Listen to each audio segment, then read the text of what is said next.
Bismillahirrahmanirrahim. Assalamu alaikum warahmatullahi wabarakatuh.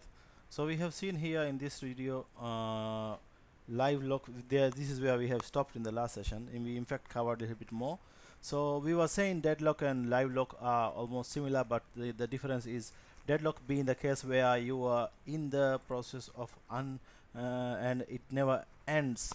In the live lock scenario, the process keeps on restarting every time.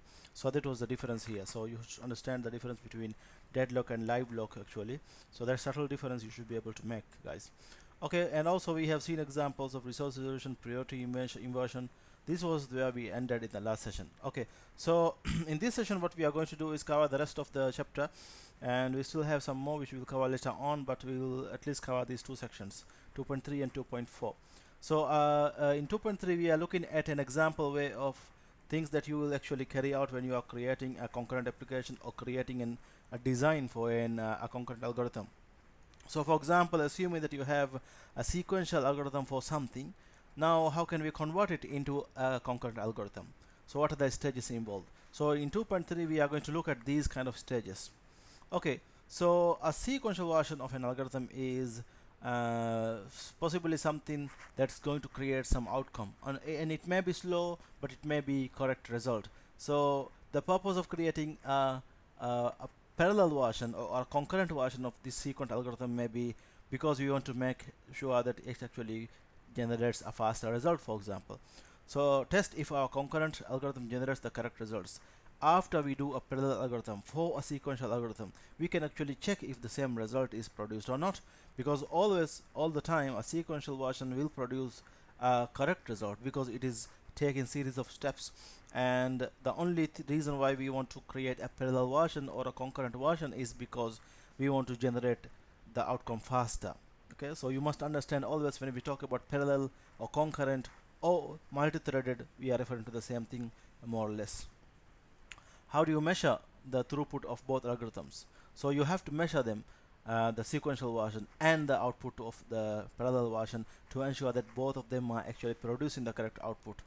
So measure the throughput of both algorithms to see if the use of concurrency gives us a real improvement in the response time or in the amount of data the algorithm in process in time. So we have all these levels where we will analyze the sequential algorithm and study. We will do a design for it, we will implement it, test it, and tune it. Okay, what does it mean to analyze? So you have a sequential algorithm, so you are going to look for the parts in this code that can be executed in parallel way. There might be some areas which are mutually exclusive. So in this case, you can carry out them simultaneously. In some cases, they may be dependent, so you may not be able to carry out them simultaneously. So you have to look for those areas of the code that can be executed parallelly or at the same time using more threads or using concurrent processes. Pay special attention to those parts that are executed most of the time. By implementing a concurrent version of those parts, we are going to get a greater performance improvement. So if there's a section of code which is implemented a lot, used a lot, carried out a lot, we may actually implement it using multi-threads or concurrent processes. This may become faster. In the design phase, you will actually talk about how are you going to do that parallelization, how are you going to, the strategies you'll use to do that. So it may require, of course, changes in the code, and there are two areas where the codes will change mainly, and that is the structure of the code, the way you have written it, the organization of the code, and also the organization of the data structures, because the places where you are storing the data or the places where you are carrying out the logic, they may change. So in case of parallelization, you will have a task decomposition as well as data decomposition. And task decomposition needs to be defined. It means split the code into two or more independent tasks that can be executed at once. So again, you have to remember the importance of parallelization is to execute tasks more than one task at a given point of time. Some of these tasks have to be executed in a given order, or you must use synchronization. So because you have many tasks, and if you don't use synchronization, it may lead to incorrect behavior. What does it mean then, data decomposition? So in the task decomposition, you are reducing the you are dividing the main task into splitted many tasks that can be executed simultaneously. In the data decomposition, it's about the resources that are being shared. So when you have multiple instances of the same task, they work with a subset of data set. This data set will be the shared resource. So this is the area where you are going to implement a critical section.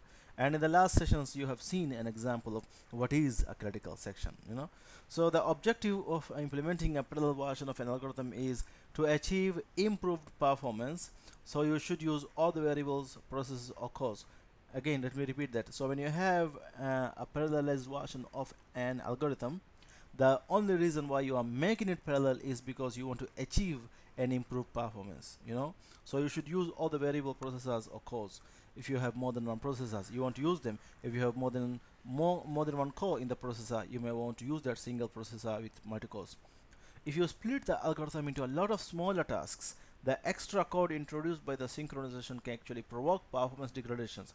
So in the design, you have to think about these things when you are designing the parallel algorithm for that sequential algorithm.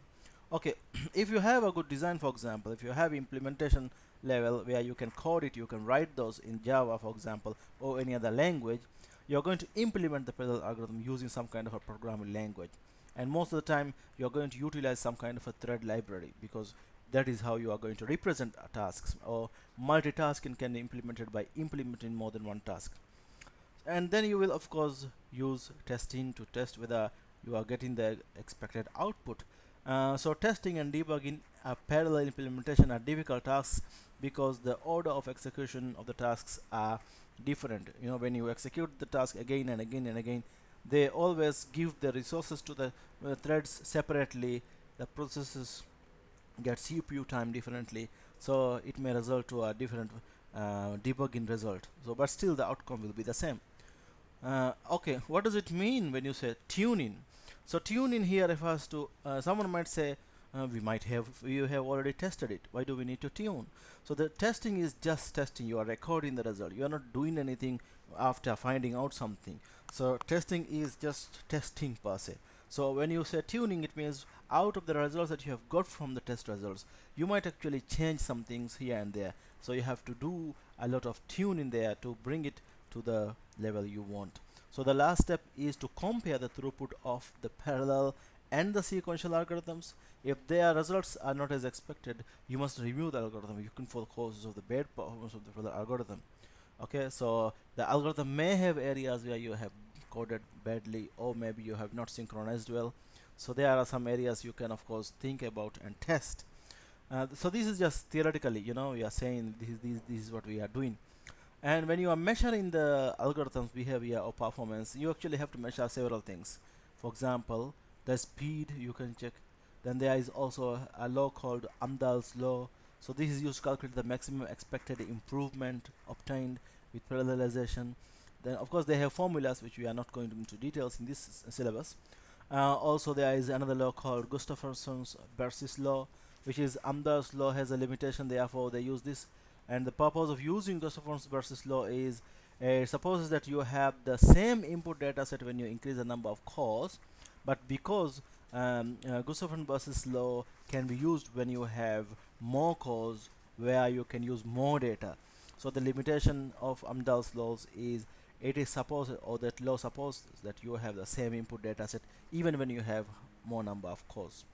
So these are example of metrics, and you have to kind of remember them as a list of things that are to be measured when you are measuring a parallel algorithm against a sequential algorithm. What do you expect, for example? What do you expect when you create a parallelized version of a serial algorithm? Okay, you expect it to be more efficient. The parallel algorithm must end in less time than the sequential algorithm.